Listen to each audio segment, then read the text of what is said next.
ਸਤਿ ਸ਼੍ਰੀ ਅਕਾਲ ਜੀ ਸਾਰਿਆਂ ਨੂੰ। ਹੋਪ ਤੁਸੀਂ ਸਾਰੇ ਵਧੀਆ ਹੋਵੋਗੇ and welcome to my channel. ਅੱਜ ਦੇ ਇਸ ਕਲਾਸ ਦੇ ਵਿੱਚ ਕਲਾਸ ਨੰਬਰ 12 ਦਾ ਪਾਰਟ ਨੰਬਰ 2 ਕਰਨਾ ਹੈ। ਯੂਨਿਟ ਆਪਣੀ ਫਾਈਨੈਂਸ਼ੀਅਲ ਅਕਾਊਂਟਿੰਗ ਚੱਲ ਰਹੀ ਹੈ। ਟੌਪਿਕ ਆਪਣਾ ਐਡਮਿਸ਼ਨ ਆਫ ਅ ਪਾਰਟਨਰਸ਼ਿਪ ਚੱਲ ਰਿਹਾ ਹੈ। ਠੀਕ ਹੈ, ਉਹਦੇ ਵਿੱਚ ਆਪਾਂ ਸਟਾਰਟ ਕੀਤਾ ਸੀ change in profit sharing ratio ਹੋਣ ਦੇ ਨਾਲ ਕੀ ਐਡਜਸਟਮੈਂਟਸ ਹੋਣਗੀਆਂ। ਪਹਿਲਾ ਆਪਾਂ ਪੜ੍ਹ ਲਈ ਗੇਨਿੰਗ ਰੇਸ਼ੋ, ਸੈਕਰੀਫਾਈਸਿੰਗ ਰੇਸ਼ੋ। ਦੂਜਾ ਆਪਾਂ ਪੜ੍ਹ ਲਿਆ ਗੁੱਡਵਿਲ ਦੇ ਵਿੱਚ ਐਡਜਸਟਮੈਂਟਸ। ਅੱਜ ਤੀਜਾ ਪੜ੍ਹਾਂਗੇ adjustment of accumulated profits and reserves, ਕਿ ਜਿਹੜੇ ਪ੍ਰੋਫਿਟਸ ਔਰ ਰਿਜ਼ਰਵ ਸਾਂਭ ਕੇ ਰੱਖੇ ਹੋਏ ਆ ਫਰਮ ਨੇ ਉਹਨਾਂ ਦਾ ਕੀ ਟ੍ਰੀਟਮੈਂਟ ਕਰੋਗੇ। ਐਕਿਊਮੂਲੇਟਿਡ ਦਾ ਮਤਲਬ ਹੁੰਦਾ ਇਕੱਠੇ ਕੀਤੇ ਹੋਏ, ਅਤੇ ਜਿਹੜੇ ਰਿਜ਼ਰਵਸ ਐਂਡ ਪ੍ਰੋਫਿਟਸ ਇਕੱਠੇ ਕੀਤੇ ਹੋਏ ਹੈ ਜਦੋਂ ਸਾਡੀ ਪਾਰਟਨਰਸ਼ਿਪ ਰੀਕੌਨਸਟੀਟਿਊਟ ਹੋ ਰਹੀ ਹੈ। ਰੀਕੌਨਸਟੀਟਿਊਟ ਹੋਣ ਦਾ ਮਤਲਬ ਕੀ ਹੈ, ਭਾਵੇਂ ਪਾਰਟਨਰ ਇਨ ਕਰ ਰਿਹਾ, ਇਟ ਮੀਨਸ ਨਿਊ ਐਡਮਿਸ਼ਨ ਹੋ ਰਹੀ ਹੈ ਪਾਰਟਨਰ ਦੀ, ਕੋਈ ਪਾਰਟਨਰ ਲੀਵ ਕਰਕੇ ਜਾ ਰਿਹਾ, ਰਿਟਾਇਰਮੈਂਟ ਹੋ ਰਹੀ ਹੈ, ਕਿਸੇ ਪਾਰਟਨਰ ਦੀ ਡੈਥ ਹੋ ਗਈ। ਤਿੰਨਾਂ ਕੇਸਾਂ ਦੇ ਵਿੱਚ ਹੈ ਜਿਹੜੀ ਫਰਮ ਹੈ ਉਹ ਰੀਕੌਨਸਟੀਟਿਊਟ ਹੋਏਗੀ, ਮਤਲਬ ਪਾਰਟਨਰਸ਼ਿਪ ਦੁਬਾਰਾ ਤੋਂ ਬਣੇਗੀ। ਅਤੇ ਜਦੋਂ ਪਾਰਟਨਰਸ਼ਿਪ ਦੁਬਾਰਾ ਤੋਂ ਬਣ ਰਹੀ ਹੈ ਉਦੋਂ ਜਿਹੜੇ ਪੁਰਾਣੇ ਐਕਿਊਮੂਲੇਟਿਡ ਪ੍ਰੋਫਿਟਸ ਐਂਡ ਰਿਜ਼ਰਵਸ ਹੈ ਉਹਨਾਂ ਦਾ ਕੀ ਟ੍ਰੀਟਮੈਂਟ ਕੀਤਾ ਜਾਏਗਾ, ਹੁਣ ਉਹ ਆਪਾਂ ਪੜ੍ਹਨਾ। ਠੀਕ ਹੈ, if the firm has undistributed profits and reserve, ਅਗਰ ਫਰਮ ਕੋਲ ਕੋਈ ਵੀ ਅਨਡਿਸਟਰੀਬਿਊਟਿਡ ਦਾ ਮਤਲਬ ਹੁੰਦਾ ਜਿਹੜੇ ਵੰਡੇ ਨਹੀਂ ਗਏ ਹਜੇ, ਜਿਹੜੇ ਨਹੀਂ ਵੰਡੇ ਗਏ ਵਾਲੇ ਪ੍ਰੋਫਿਟਸ ਔਰ ਰਿਜ਼ਰਵ ਹੈ ਐਟ ਦਾ ਟਾਈਮ ਆਫ ਰੀਕੌਨਸਟੀਟਿਊਸ਼ਨ ਦੇ ਟਾਈਮ 'ਤੇ ਉਹਨਾਂ ਅਨਡਿਸਟਰੀਬਿਊਟਿਡ ਪ੍ਰੋਫਿਟਸ ਨੂੰ these undistributed profits and reserve should be distributed amongst the partner, ਇਹਨਾਂ ਨੂੰ ਪਾਰਟਨਰਸ ਦੇ ਵਿੱਚ ਵੰਡ ਦੇਣਾ ਚਾਹੀਦਾ ਹੈ ਉਹਨਾਂ ਦੀ ਓਲਡ ਪ੍ਰੋਫਿਟ ਸ਼ੇਅਰਿੰਗ ਰੇਸ਼ੋ। ਹੁਣ ਆ ਜਿਹੜੇ ਪਾਰਟਨਰਸ ਲਿਖਿਆ ਹੈ ਇਹ ਅਨਸੇਡ ਚੀਜ਼ ਹੈ ਕਿ ਓਲਡ ਪਾਰਟਨਰਸ ਦੇ ਵਿੱਚ ਵੰਡਣਾ ਹੈ, ਨਿਊ ਪਾਰਟਨਰਸ ਦੇ ਵਿੱਚ ਨਹੀਂ ਵੰਡਣਾ, ਕਿਉਂਕਿ ਜਿਹੜੇ ਅਨਡਿਸਟਰੀਬਿਊਟਿਡ ਪ੍ਰੋਫਿਟਸ ਰਿਜ਼ਰਵਸ ਕੁਝ ਵੀ ਚੀਜ਼ਾਂ ਜੋ ਪਹਿਲਾਂ ਤੋਂ ਪਈਆਂ ਹੈ ਉਹ ਸਿਰਫ ਬਿਲੋਂਗ ਕਰਦੀਆਂ ਪੁਰਾਣੇ ਪਾਰਟਨਰਸ ਦੇ ਨਾਲ। ਰੀਕੌਨਸਟੀਟਿਊਸ਼ਨ ਹੋਣ ਤੋਂ ਪਹਿਲਾਂ ਵਾਲੇ ਪਾਰਟਨਰਸ ਦੇ ਨਾਲ, ਨਵੇਂ ਪਾਰਟਨਰਸ ਦੇ ਨਾਲ ਉਹਨੂੰ ਰਿਲੇਟ ਜਾਂ ਬਿਲੋਂਗ ਨਹੀਂ ਕਰਨਾ। ਇਸ ਕਰਕੇ ਇਹ ਚੀਜ਼ ਸਿਰਫ ਔਰ ਸਿਰਫ ਓਲਡ ਪਾਰਟਨਰਸ ਦੇ ਵਿੱਚ ਓਲਡ ਰੇਸ਼ੀਓ ਦੇ ਵਿੱਚ ਵੰਡੀ ਜਾਏਗੀ।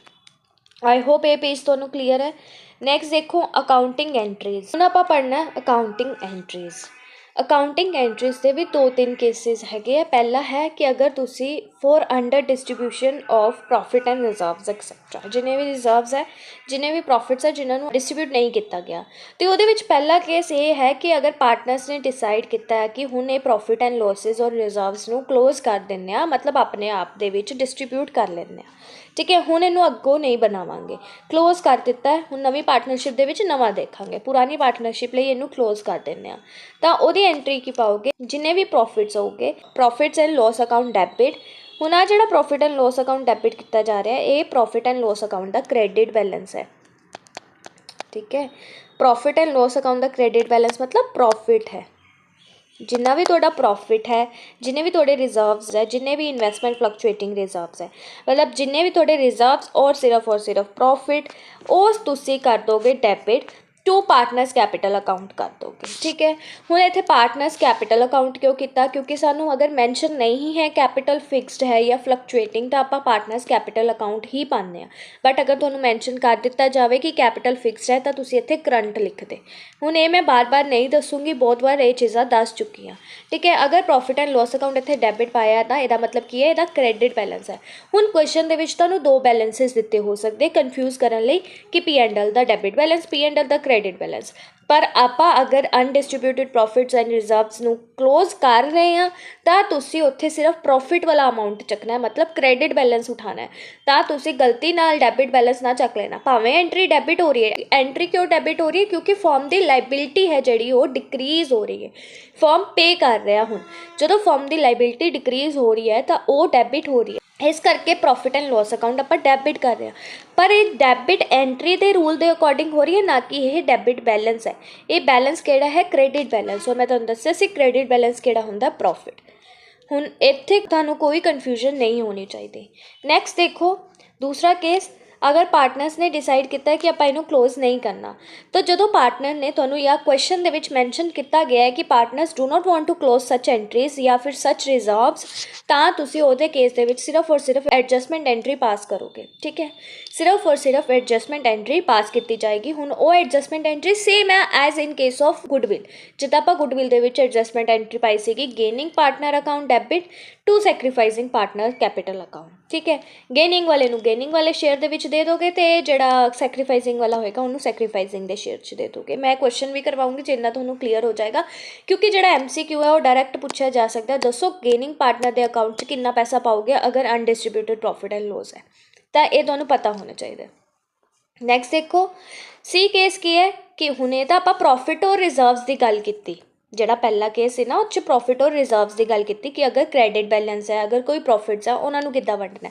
ਬਾਏ ਚਾਂਸ ਤੁਹਾਡੇ ਕੰਪਨੀ ਜਾਂ ਤੁਹਾਡੀ ਫਰਮ ਦੇ ਕੋਲ ਕੁਛ ਲੋਸਿਸ ਹੋਣ ਜੋ ਨਾ ਵੰਡੇ ਗਏ ਹੋਣ, ਕਿਹਾ ਹੋਵੇ ਵੀ ਬਾਅਦ 'ਚੋਂ ਵੰਡ ਦਾਂਗੇ, ਜਾਂ ਕੁਛ ਡੈਫਰਡ ਔਰ ਰੈਵਨਿਊ ਐਕਸਪੈਂਸਿਸ ਹੋਣ, ਤਾਂ ਉਹਨੂੰ ਤੁਸੀਂ ਕਿੱਦਾਂ ਡਿਸਟਰੀਬਿਊਟ ਕਰੋਗੇ। ਹੁਣ ਇਹ ਲੋਸਿਸ ਵਾਲਾ ਕੇਸ ਹੋ ਗਿਆ, ਐਂਟਰੀ ਰਿਵਰਸ ਕਰ ਦੋਗੇ ਜਿੱਦਾਂ ਆਪਾਂ ਪ੍ਰੋਫਿਟ ਵਾਲੇ ਕੇਸ ਦੇ ਵਿੱਚ ਪਾਈ, ਤਾਂ ਤੁਸੀਂ ਪਾਰਟਨਰਸ ਕੈਪੀਟਲ ਅਕਾਊਂਟ ਡੈਬਿਟ ਕਰੋਗੇ ਟੂ P&L ਅਕਾਊਂਟ ਕਰੋਗੇ। ਹੁਣ ਇਹ P&L ਅਕਾਊਂਟ ਕ੍ਰੈਡਿਟ ਕੀਤਾ ਗਿਆ ਪਰ ਇਹ ਡੈਬਿਟ ਬੈਲੈਂਸ ਹੈ।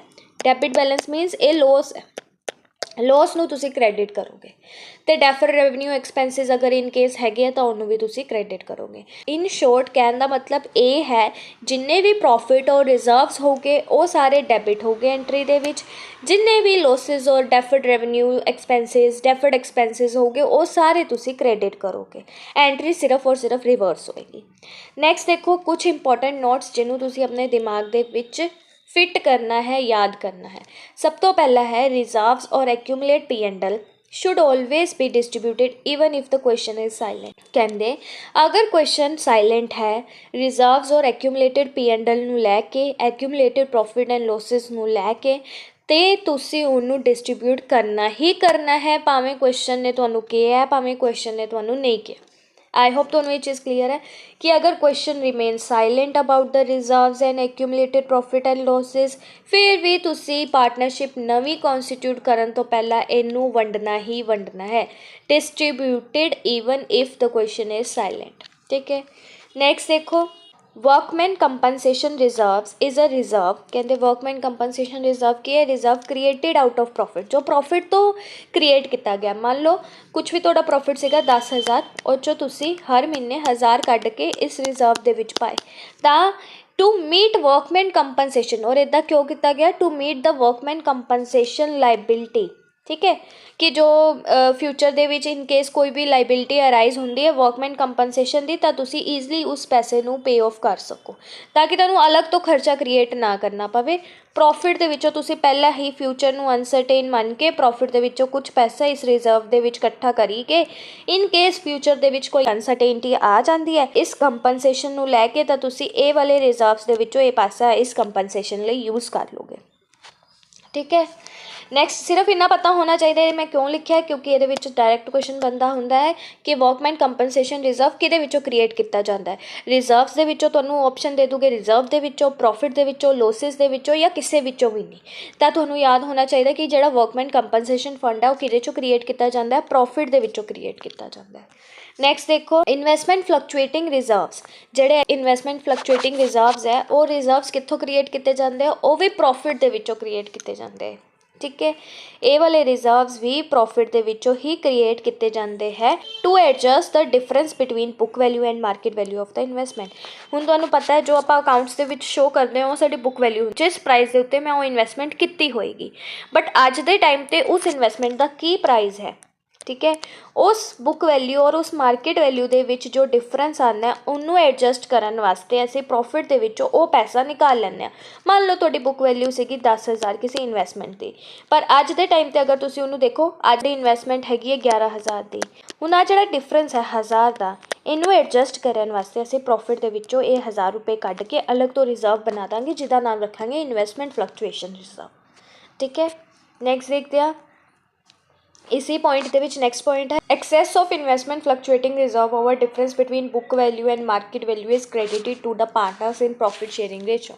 हुण ਇਹਦਾ मतलब की है, जिद्दां मैं ਤੁਹਾਨੂੰ ਉਹਨੇ ਉੱਪਰ ਦੱਸਿਆ कि डिफरेंस आ रहा 1,000 रुपए का, तो वो डिफरेंस आप प्रॉफिट के विचों निकाल के इकट्ठा करते रहांगे।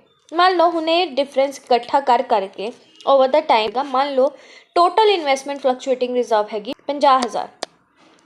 ठीक है, तो जिस टाइम तुसी देख रहे हो जो क्लोज कर रहे हो रीकॉन्स्टिट्यूट कर रहे हो उस टाइम तो इन्वेस्टमेंट है जी वह डिफरेंस आया थोड़े को 20,000 का, तो तुसी ये रिजर्व चो 20,000 पूरे कर ले बाकी दे बचे 30,000 वो थोड़ा एक्सैस है तो वो एक्सैस असी पार्टनर्स नूं दे देवांगे जिहड़े भी रिजर्व का बचिया होएगा।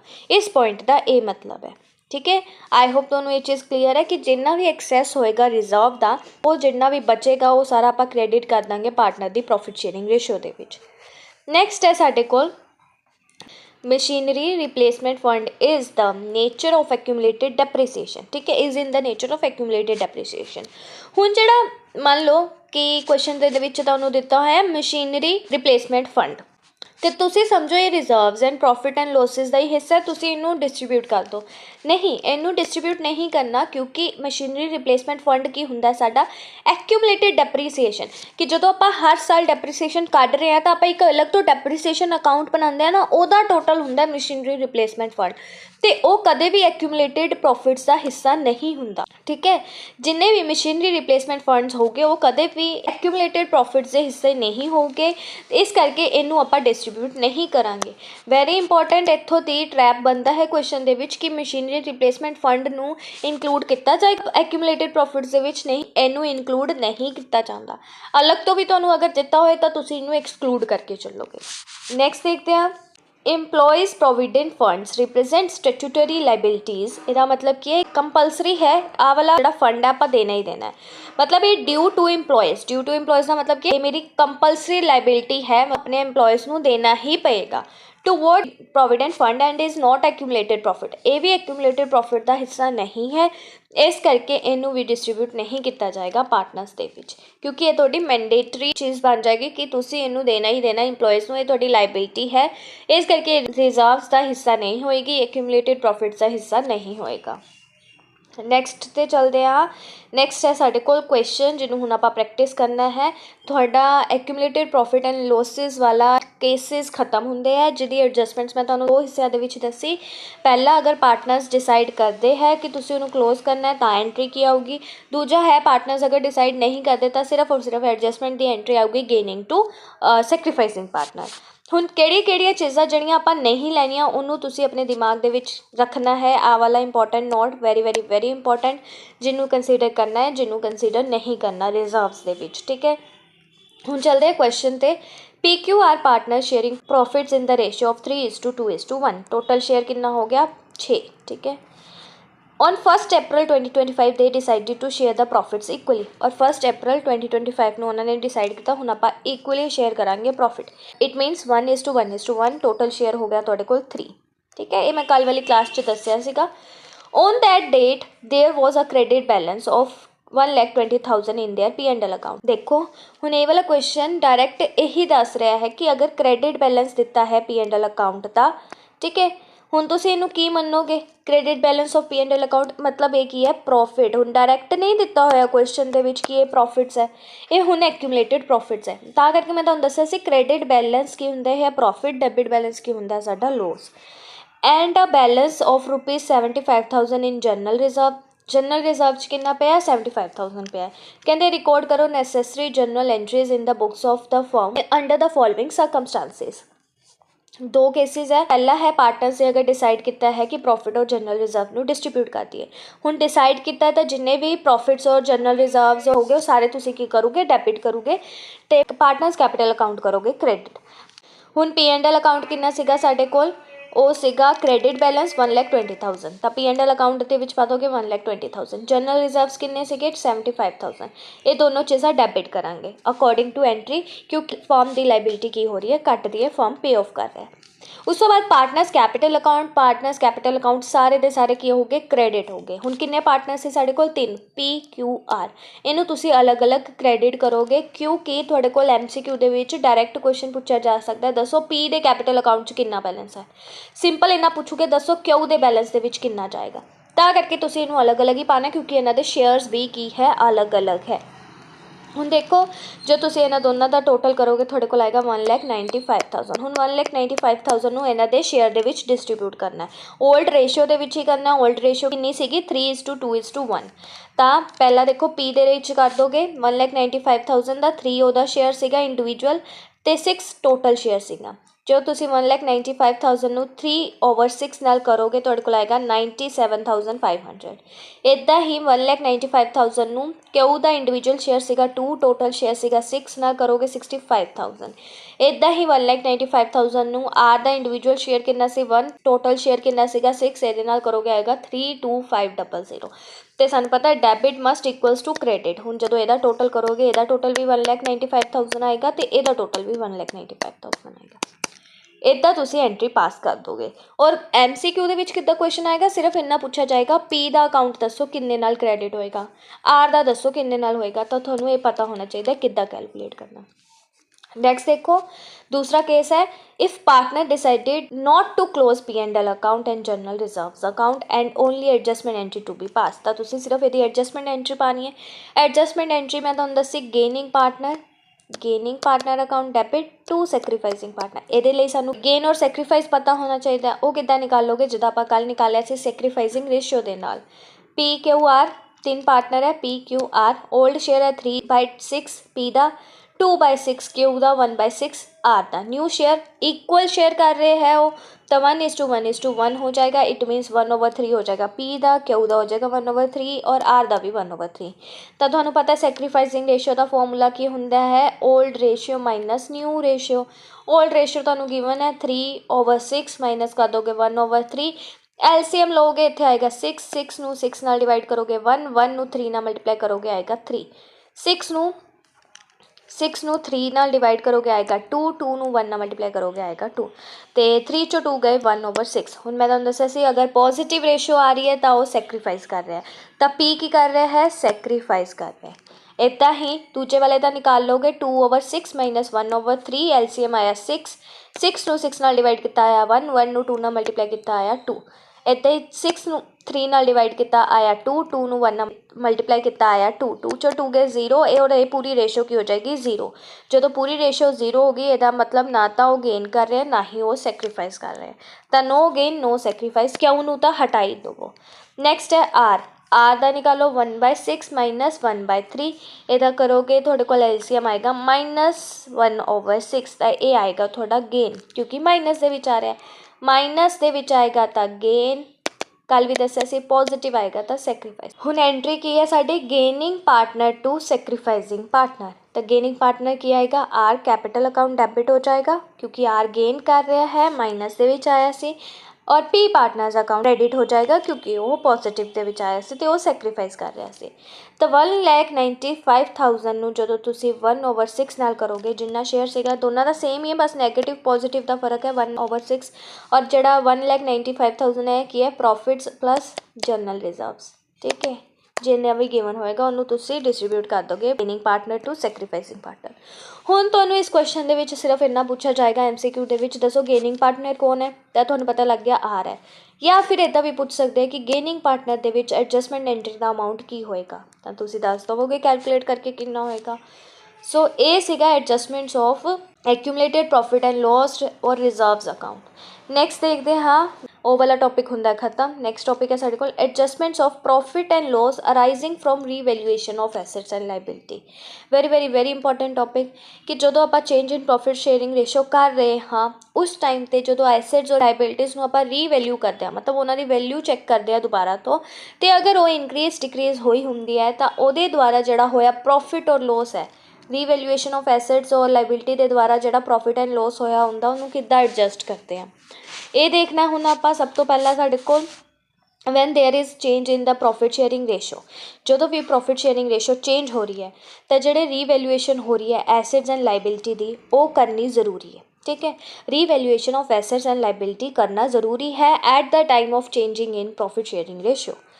ठीक है, नैक्सट देखो, because with the passage of time, जिदा जिदा टाइम गुजरता जाता है तो जी मेरी मार्केट वैल्यू है कुछ एसेट्स की वो या तो डिक्रीज़ हुई होंगी है या तो इनक्रीज़ हुई होंगी। बुक वैल्यू नहीं, मार्केट वैल्यू इनक्रीज़ डिक्रीज़ होंगी, बुक वैल्यू तो उन्नी ही रहिंदी है जिस वैल्यू ते असीं उस एसेट नूं परचेज़ किया होंदा है। ठीक है।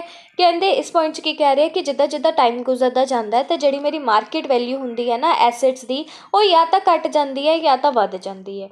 ठीक है, इदा ही सेम केस लाइबिलिटी के भी होंदा है। जो लाइबिलिटी की बुक वैल्यू वो तो सेम रहनी है, बट जी लाइबिलिटी की मार्केट वैल्यू है वो या तो वध जाती है या वो घट जाती है। तो इनू आप बोल दें revaluation of assets and liability.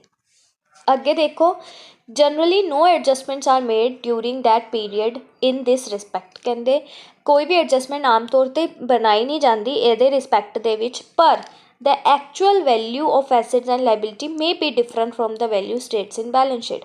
इस करके क्योंकि एडजस्टमेंट नहीं की जाती उस पीरियड के जिस पीरियड के वैल्यू गिरी है या इंक्रीज़ हुई है, तो जी मेरी एक्चुअल वैल्यू है एसेट्स एंड लाइबिलिटी की वो डिफरेंट शो हो जाती है बैलेंस शीट की वैल्यूज़ तो। इस करके आप इनू एडजस्ट करना होंदा है अगर प्रॉफिट शेयरिंग रेशियो चेंज हो रही है। So profit and loss arising due to revaluation of assets and liability, तो जोड़ा मेरा प्रॉफिट और लॉस अराइज हो रहा है रिवैल्यूएशन के टाइम पे up to the date of change in profit sharing ratio. Up to the date of change in profit sharing ratio मतलब जिस डेट नूं मैं प्रॉफिट शेयरिंग रेशियो कर रही हूँ सिर्फ उस डेट तक देखूँगी, और जो मेरा बिजनेस स्टार्ट होया उत्थों दी लैके जो फॉर्म स्टार्ट हुई है उत्थों दी लैके जिहड़ा मेरा प्रॉफिट शेयरिंग रेशियो चेंज होया सिर्फ उस टाइम पीरियड तक ही मैं देखूँगी। नैक्सट देखो, तो कैलकुलेट करना ज़रूरी है, इनू has to be calculated and adjusted in capital account in the partners in old ratio. हुण ये भी हिस्सा जिहड़ा रीवैल्यूएशन वाला केस है ना एसेट्स एंड लाइबिलिटी वाला, ये भी सिर्फ और सिर्फ आपां किहदे विच एडजस्ट करना है ओल्ड पार्टनर्स दे विच ओल्ड रेशियो दे विच। ठीक है, नवे पार्टनर्स का ये कोई लेना देना नहीं है क्योंकि प्रॉफिट रेशियो चेंज हो रही है तो वो नवे पार्टनर के आने नाल हो रही है। नवा पार्टनर उदों हैगा ही नहीं सीगा जो रीवैल्यू आपां कर रहे हैं। हुण इहदी अकाउंटिंग ट्रीटमेंट की होएगी, इहदे विच भी दो केसिस है। पहला केस है when assets and liabilities are shown in new balance sheet at revised figure. एक केस अज करांगे, एक केस कल करांगे। ठीक है, जो न्यू बैलेंस शीट दे विच तुहानूं एसेट्स एंड लाइबिलिटीज़ की रिवाइज्ड वैल्यू गिवन है। रिवाइज्ड वैल्यू मतलब जिहड़ा रीवैल्यूएशन करन तो बाद वाली वैल्यू गिवन है, उस केस दे विच तुसीं किद्दां ट्रीटमेंट करोगे। सब तो पहला है अगर मेरे एसेट्स की वैल्यू इनक्रीज़ हो रही है तो तुसी जिहड़ा भी एसेट इनक्रीज़ हो रहा उसका नाम करोगे डेबिट, टू रिवैल्यूएशन कर दोगे। हुण जिहड़ा कंसर्नड एसेट है वो मेरा डेबिट क्यों हो रहा है क्योंकि एसेट की है मेरा रियल अकाउंट है। हुण एसेट की वैल्यू अगर इनक्रीज़ होंदी है तो आप एसेट नूं डेबिट करते हुंदे आ, याद है ना। तो रीवैल्यूएशन की है मेरा नॉमिनल अकाउंट है, तो नॉमिनल अकाउंट का रूल की होंदा है debit all expenses and losses and credit all income and gain. तो फॉर्म की इनकम है कि वो एसेट की वैल्यू इनक्रीज़ होगी, इस करके रीवैल्यूएशन अकाउंट आप करांगे क्रेडिट। ठीक है, ये पिछे ये रूल है कि अगर एसेट की वैल्यू इनक्रीज़ हुई है तो एसेट के इनक्रीज़ आना, इट मीनस उन्होंने आप डेबिट करांगे उस एसेट नूं, रीवैल्यूएशन क्रेडिट करांगे क्योंकि एसेट का इनक्रीज़ होना फॉर्म नूं फायदा है, इस करके रीवैल्यूएशन अकाउंट क्रेडिट करांगे। नैक्सट है for decrease in the value of asset. हुण अगर रूल याद है, रूल के अकॉर्डिंग तुसीं ईजली कर लोगे कि अगर मेरे एसेट की वैल्यू डिक्रीज़ हुई है, एसेट की वैल्यू डिक्रीज़ हुई है इसका मतलब कि एसेट नूं आपां क्रेडिट करांगे, तो एसेट की वैल्यू के डिक्रीज़ होने नाल फॉर्म नूं लॉस होएगा, फॉर्म नूं लॉस होएगा तो रीवैल्यूएशन अकाउंट डेबिट करांगे। ठीक है, नहीं तो एक एंट्री याद रख लो increase in the value of asset, ओदा रिवर्स कर दोगे और decrease in the value of asset हो जाएगा। बट मैं रूल भी दस देंगी हाँ, नाल रूल भी अपने दिमाग 'च रखना। नैक्सट देखो, for increase in the amount of liability. इदा ही अगर लाइबिलिटी की अमाउंट इनक्रीज़ हो जाए, लाइबिलिटी की अमाउंट इनक्रीज़ हो जाए, फॉर्म नूं नुकसान है, फॉर्म का नुकसान है तो रीवैल्यूएशन अकाउंट डेबिट हो जाएगा। ठीक है, जिस लाइबिलिटी की वैल्यू डिक्रीज़ होए इनक्रीज़ होएगी उन्होंने तुसी क्रेडिट कर दोगे क्योंकि सानू ये पता है asset increase debit, asset decrease credit, तो लाइबिलिटी इनक्रीज़ होना नुकसान है तो वो क्रेडिट, लाइबिलिटी डिक्रीज़ फायदा है उन्होंने डेबिट कर दोगे। ठीक है, इस करके जी लाइबिलिटी इनक्रीज़ होएगी उन्होंने क्रेडिट कर दोगे। नैक्सट है अगर थोड़ी लाइबिलिटी डिक्रीज़ हुई है तो यदा रिवर्स कर दोगे, कंसर्न लाइबिलिटी अकाउंट डेबिट कर दोगे, तो रीवैल्यूएशन अकाउंट क्रेडिट क्यों करोगे क्योंकि लाइबिलिटी डिक्रीज़ हो गई, फर्म का फायदा है, credit all income and gains, उन्होंने ज़्यादा पैसे नहीं पे करने पै रहे फर्म ने। नैक्सट देखो, फॉर रिकॉर्डिड एंड अनरिकॉर्डिड एसेट। कदे कदे इदा हो जाता कि तुसी कोई एसेट रिकॉर्ड ही नहीं किया तो हुण तुसी उन्होंने पहली बार रिकॉर्ड करना है तो एसेट की वैल्यू इनक्रीज़ होएगी तो अनरिकॉर्डिड एसेट जोड़ा भी होएगा उसका नाम आएगा डेबिट दे विच, टू रिवैल्यूएशन आ जाएगा जिदा इनक्रीज़ इन एसेट की एंट्री पई सी, सेम एज इट इज़ उदा ही पानी है। ਇੱਦਾਂ ਹੀ ਅਗਰ ਕੋਈ ਅਨਰਿਕਾਰਡਡ ਲਾਇਬਿਲਿਟੀਜ਼ ਹੈ, ਰਿਕਾਰਡਡ ਲਾਇਬਿਲਿਟੀਜ਼ ਦਾ ਮਤਲਬ ਕਿ ਮੇਰੀ ਲਾਇਬਿਲਿਟੀਜ਼ ਦਾ ਇਨਕਰੀਜ਼ ਹੋ ਜਾਣਾ, ਤਾਂ ਇਨਕਰੀਜ਼ ਇਨ ਲਾਇਬਿਲਿਟੀ ਵਾਲੀ ਐਂਟਰੀ ਪਾ ਦੋਗੇ। ਫਿਰ ਦੇਖੋਗੇ ਤੁਸੀਂ ਜਿਹੜਾ ਰੀਵੈਲੂਏਸ਼ਨ ਅਕਾਊਂਟ ਬਣਾਇਆ ਉੱਥੋਂ ਮੈਨੂੰ ਲੋਸ ਹੋਇਆ ਕਿ ਮੈਨੂੰ ਪ੍ਰੋਫਿਟ ਹੋਇਆ, ਉਹ ਕਿਵੇਂ ਦੇਖਾਂਗੇ। ਅਗਰ ਰੀਵੈਲੂਏਸ਼ਨ ਅਕਾਊਂਟ, ਮੈਂ ਰੀਵੈਲੂਏਸ਼ਨ ਅਕਾਊਂਟ ਦਾ ਵੀ ਫੋਰਮੈਟ ਦਿਖਾਊਂਗੀ, ਅਗਰ ਕ੍ਰੈਡਿਟ ਸਾਈਡ ज़्यादा हो जाती है डेबिट साइड तो ਇਹਦਾ ਮਤਲਬ ਕੀ ਹੈ, ਅਗਰ ਰੀਵੈਲੂਏਸ਼ਨ ਦਾ ਕ੍ਰੈਡਿਟ ਬੈਲੈਂਸ ਹੈ ਤਾਂ ਪ੍ਰੋਫਿਟ, ਅਗਰ ਰੀਵੈਲੂਏਸ਼ਨ ਦਾ ਡੈਬਿਟ ਬੈਲੈਂਸ ਹੈ ਤਾਂ ਲੋਸ। ਹੁਣ ਜੇ ਰੀਵੈਲੂਏਸ਼ਨ ਦਾ ਕ੍ਰੈਡਿਟ ਬੈਲੈਂਸ ਹੈ, ਪ੍ਰੋਫਿਟ ਹੋ ਰਿਹਾ, ਤਾਂ ਤੁਸੀਂ ਉਹਦੀ ਐਂਟਰੀ ਕੀ ਪਾਓਗੇ, ਇਫ ਕ੍ਰੈਡਿਟ ਸਾਈਡ ਐਕਸੀਡਸ ਦਾ ਡੈਬਿਟ ਸਾਈਡ, ਇਹਦਾ ਮਤਲਬ ਕੀ ਹੈ ਪ੍ਰੋਫਿਟ ਹੋ ਰਿਹਾ, ਜਾਂ ਤੁਹਾਨੂੰ ਡਾਇਰੈਕਟ ਲਿਖਿਆ ਹੋ ਸਕਦਾ ਕ੍ਰੈਡਿਟ ਬੈਲੈਂਸ, ਕ੍ਰੈਡਿਟ ਬੈਲੈਂਸ ਮਤਲਬ ਪ੍ਰੋਫਿਟ। ਉਹਦੀ ਐਂਟਰੀ ਪਾਓਗੇ, ਰੀਵੈਲੂਏਸ਼ਨ ਅਕਾਊਂਟ ਡੈਬਿਟ ਕਰੋਗੇ, ਜਿੰਨੇ ਵੀ ਪਾਰਟਨਰਸ ਹੋਊਗੇ ਉਹਨਾਂ ਦੇ ਕੈਪੀਟਲ ਅਕਾਊਂਟ ਕ੍ਰੈਡਿਟ ਕਰੋਗੇ ਅਤੇ ਓਲਡ ਰੇਸ਼ੀਓ ਦੇ ਵਿੱਚ ਉਹਨਾਂ ਨੂੰ ਵੰਡ ਦੇਵੋਗੇ। ਠੀਕ ਹੈ, ਇੱਦਾਂ ਹੀ ਅਗਰ ਲੋਸ ਹੋ ਰਿਹਾ it means debit side increase ਹੋ ਰਹੀ ਹੈ ਕ੍ਰੈਡਿਟ ਸਾਈਡ ਤੋਂ, ਜਾਂ ਫਿਰ ਤੁਹਾਨੂੰ ਲਿਖਿਆ ਹੋ ਸਕਦਾ ਹੈ ਡੈਬਿਟ ਬੈਲੈਂਸ, ਉਹਨੂੰ ਤੁਸੀਂ ਆਪੇ ਮੰਨ ਲਓਗੇ ਕਿ ਉਹ ਲੋਸ ਹੈ ਤਾਂ ਇਹਦੀ ਰਿਵਰਸ ਐਂਟਰੀ ਪੈ ਜਾਏਗੀ, ਪਾਰਟਨਰਸ ਕੈਪੀਟਲ ਅਕਾਊਂਟ ਡੈਬਿਟ ਕਰ ਦੋਗੇ, ਟੂ ਰੀਵੈਲੂਏਸ਼ਨ ਅਕਾਊਂਟ ਕਰ ਦੋਗੇ, ਓਲਡ ਰੇਸ਼ੀਓ ਦੇ ਵਿੱਚ ਹੀ ਕਰਨਾ। ਹੁਣ ਇੱਕ ਵਾਰੀ ਆਪਾਂ ਫੋਰਮੈਟ ਦੇਖ ਲੈਂਦੇ ਹਾਂ। ਹੁਣ ਐਂਟਰੀ ਦੇਖੋ, ਪਹਿਲੀ ਐਂਟਰੀ ਕੀ ਸੀਗੀ ਸਾਡੇ ਕੋਲ, ਅਰੇ ਇਨਕਰੀਜ਼ ਇਨ ਐਸੈਟ ਵਾਲੀ, ਤਾਂ ਕੰਸਰਨਡ ਐਸੈਟ ਅਕਾਊਂਟ ਡੈਬਿਟ ਸੀ, ਟੂ ਰੀਵੈਲੂਏਸ਼ਨ ਸੀ। ਤਾਂ ਮੈਂ ਜਦੋਂ ਲੈਜਰ ਬਣਾਉਣਾ ਸਿਖਾਇਆ ਸੀਗਾ, ਜਦੋਂ ਆਪਾਂ ਰੀਵੈਲੂਏਸ਼ਨ ਅਕਾਊਂਟ ਬਣਾਵਾਂਗੇ ਤਾਂ ਜਿਹੜੀ ਚੀਜ਼ ਇੱਥੇ ਡੈਬਿਟ ਹੋਈ ਹੈ ਉਹ ਰੀਵੈਲੂਏਸ਼ਨ ਅਕਾਊਂਟ ਦੇ ਵਿੱਚ ਕ੍ਰੈਡਿਟ ਚਲੀ ਜਾਏਗੀ, ਤਾਂ ਜਿਹੜਾ ਵੀ ਐਸੈਟ ਇਨਕਰੀਜ਼ ਹੋਏਗਾ ਉਹ ਕ੍ਰੈਡਿਟ ਸਾਈਡ ਦੇ ਉੱਤੇ ਜਾਏਗਾ, ਕਿਉਂਕਿ credit all income and gains, debit all expenses and losses, ਅਤੇ ਰੀਵੈਲੂਏਸ਼ਨ ਅਕਾਊਂਟ ਨੋਮੀਨਲ ਅਕਾਊਂਟ ਹੈ। ਅਤੇ ਜੇ ਐਸੈਟ ਇਨਕਰੀਜ਼ ਹੋ ਰਿਹਾ ਤਾਂ ਇਹਦਾ ਮਤਲਬ ਕੀ ਹੈ ਫਾਇਦਾ ਹੋ ਰਿਹਾ, ਤਾਂ ਉਹਨੂੰ ਕ੍ਰੈਡਿਟ ਕਰ ਦੋਗੇ। ਇੱਦਾਂ ਹੀ ਉਲਟਾ ਅਗਰ decrease in value of asset ਹੈ, ਉਹ ਨੁਕਸਾਨ ਹੋ ਰਿਹਾ, ਉਹਨੂੰ ਡੈਬਿਟ ਕਰ ਦੋਗੇ। ਇੱਥੇ ਹੋਰ ਕੀ ਪਾਵਾਂਗੇ, decrease in value of liabilities ਘੱਟ ਗਈ ਮੇਰਾ, ਹੁਣ ਜਿਹਨਾਂ ਨੂੰ ਮੈਂ ਪੈਸਾ ਦੇਣਾ ਸੀ ਉਹਦੀ ਵੈਲਿਊ ਘੱਟ ਗਈ ਤਾਂ ਮੈਨੂੰ ਫਾਇਦਾ ਹੀ ਹੈ, ਫਰਮ ਨੂੰ ਫਾਇਦਾ ਹੀ ਹੈ, ਤਾਂ ਕ੍ਰੈਡਿਟ ਕਰੋਗੇ। ਇੱਦਾਂ ਹੀ ਇਨਕਰੀਜ਼ ਇਨ ਲਾਇਬਿਲਿਟੀ ਡੈਬਿਟ ਕਰ ਦੋਗੇ ਕਿਉਂਕਿ ਨੁਕਸਾਨ ਹੈ।